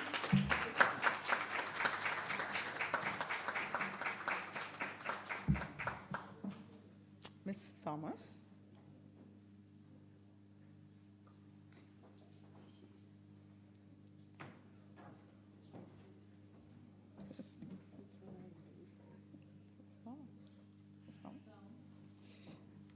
Okay, and you will get it shortly. Ms. Thomas, I want to invite you to the lecture. She was busy directing, come. She didn't realize. But I want to invite you, Ms. Thomas, and I want to say this is the staff of JARD's way of showing appreciation. I'm going to lose the mic if I come around. The staff of JARD wanted to show their appreciation, and of course, you know you're the only person that can get the InfoDiv team to come out and act in a way without the preparation, without anything there, but we will give, we defer to you. This is just a small token from the team to say thank you. This is a visionary. This is the vision. Rim is a vision of Ms. Thomas, and she never done bother with until the rest of government fell in line. So her role has been extremely valuable in the progression of our records and information management program, in how we even think now. I heard Dr. Hector talking about, hey, the technology is actually going to become obsolete. So our classification systems may need to change, these things. So I am thanking Ms. Thomas on behalf of the team. Ms. Thomas, can you hold out your hand and receive for me? It is very heavy. They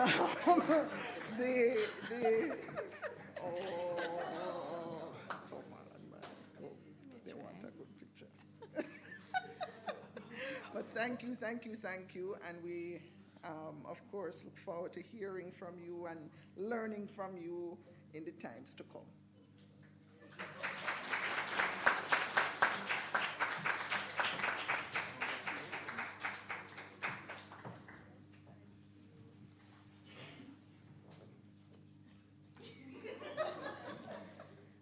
Allow me to just share with you what it says.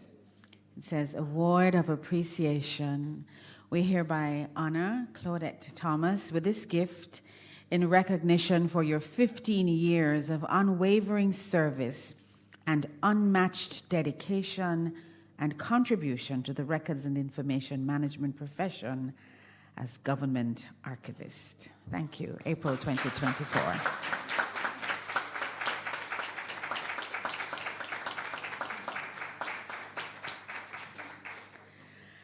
All right. We can breathe.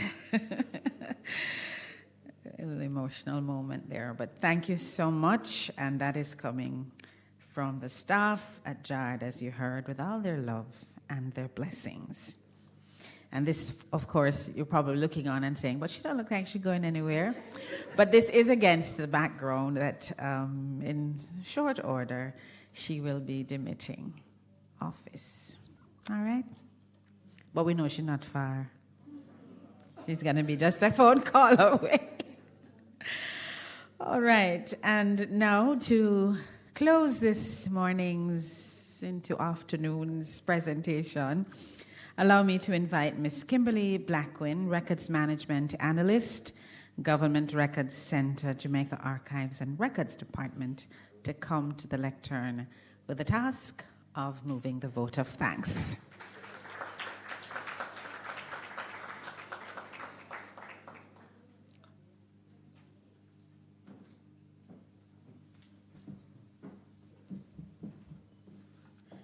Good afternoon.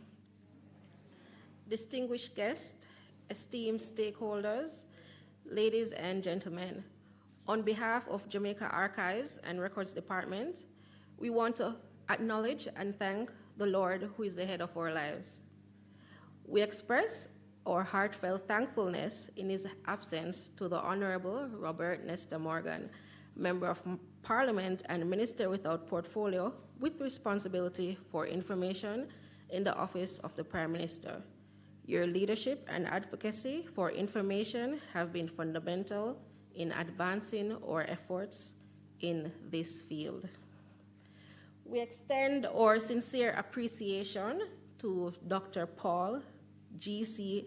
Hector, Advisor for Communication and Information at the UNESCO Office of the Caribbean, for gracing us with his illuminating insights as the keynote speaker on Envisioning the Future, Records and Information Management in the Age of Climate Change. Dr. Hector, your address has offered a substantial comprehension on this subject matter. Your exploration on the impact of climate change on the future of records and information management has expounded the roles of RIM professionals with Sustainable Goal 13, which refers to climate change, and our role as RIM professionals as the Paris Agreement admonishes government to keep information on mitigation plans which will counteract challenges. Dr. Hector, also your illustration with Malcolm X's quote, "The future belongs to those who prepare for it today," is quite fitting. We appreciate your illustrations with the SWOT analysis, as we're advised to identify our strengths and weaknesses for effective records management in the age of climate change. Also, Dr. Hector, as a steward for communication and information, your insight on utilizing technology for embracing digital transformation and cloud-based storage solutions to enhance the resilience of record systems, and you also expounded on remote access in records information. You also, Dr. Hector, commented on the information of geographic information systems to aid in decision-making related to climate change, adaptation, and mitigation efforts. Dr. Hector, we accept your recommendation on educating ourselves on the Paris Agreement Treaty on Climate Change, utilizing strategic foresight for the future of records management, and also utilizing risk analysis and risk assessments for business continuity plans to ensure we safeguard records and information assets for future generations to come. We thank you.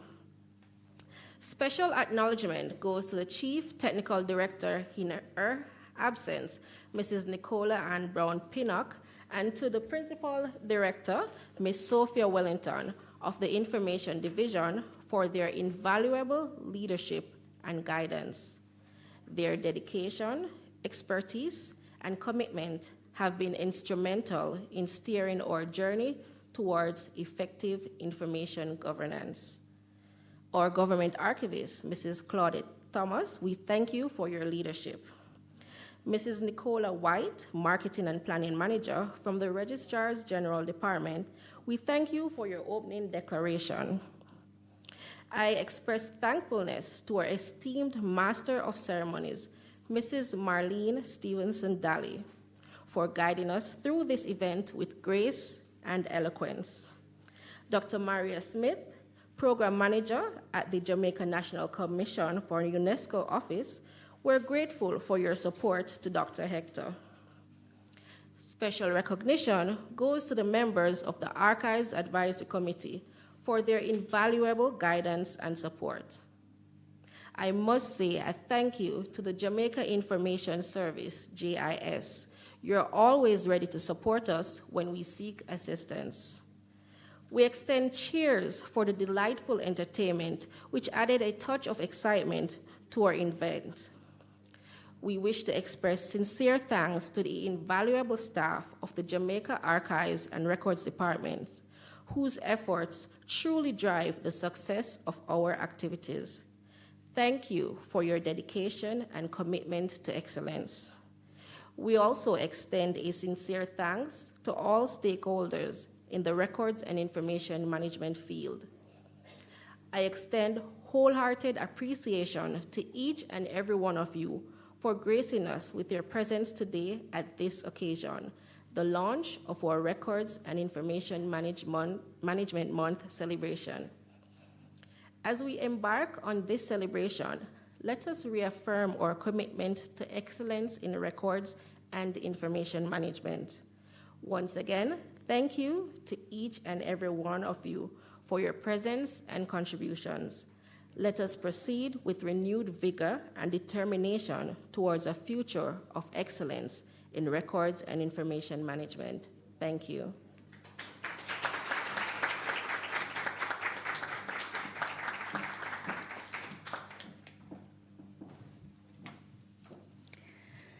Thank you, thank you, thank you for thanking everyone and for doing it so well.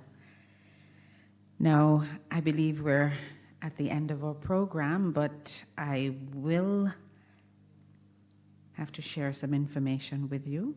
Let me make sure I can get this right. You know you have a month of activities, and we've kicked off today with our official celebration. And we have done our offboarding of 4 entities. On Wednesday, April 10, we should be having the training of trainers, a RIM sensitization day. Let me make sure I'm getting this correct.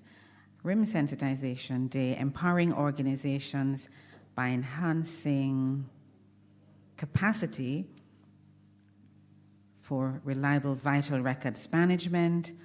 On Wednesday, April 17, RIM So Bright, spotlight on MDAs recognizing notable achievements in the field of records management. And then there'll be RIM Trivia on the same day, engaging MDAs. I think this is a trivia competition with tokens for participation. Then on Wednesday, the 24th, there will be the circulation of RIMzine, the distribution of specialized magazine focusing on RIM practices, innovations, and success stories. And then I believe there is an activity for Vision 2023 integration, and this celebration echoes the commitment outlined in Vision 2023, emphasizing the need for sustainable development through effective RIM, by aligning with the SDGs 9, 13, and 16. And JARD's aim in this integration is to contribute to building resilient institutions capable of navigating the challenges that are being posed by climate change. And we invite all stakeholders to actively participate and to contribute to the success of RIM Month celebrations. And the call is for us to together navigate the future through effective records and information management. I hope I got everything in, Mrs. Thomas. I did? Okay. So, ladies and gentlemen, again, thank you so much for being here today. And you know it wouldn't be in keeping with our style if we didn't have a little special token for our keynote speaker, who has really poured into us today. So I'd like to invite him at this time to come to receive a token from us here in Jamaica. Please come forward.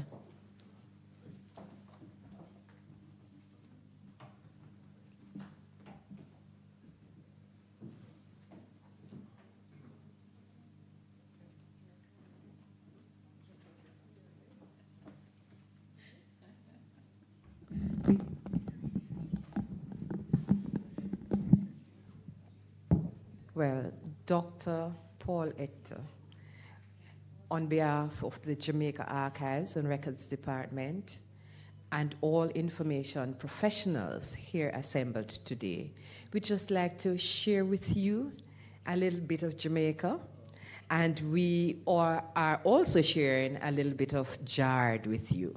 So when you leave, you will never forget us, because we really thank you for inspiring a new thought, a new direction as we move forward. Thank you for your presentation.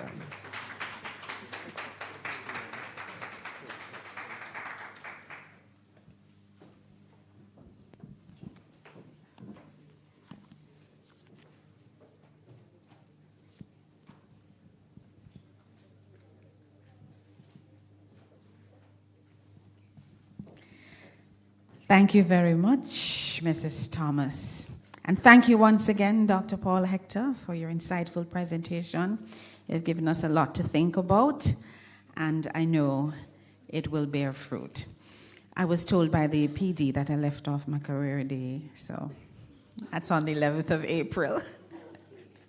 And we'll talk more about that.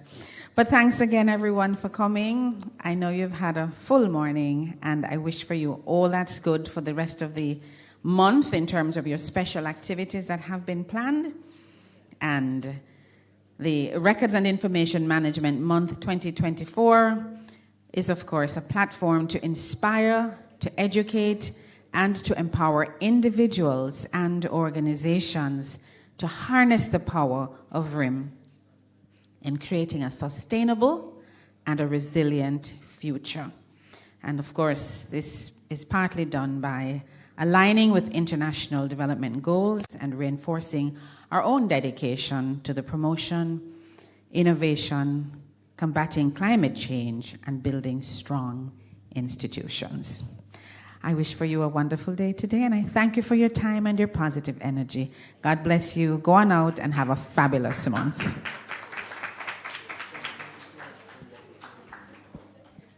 Thank you, JIS.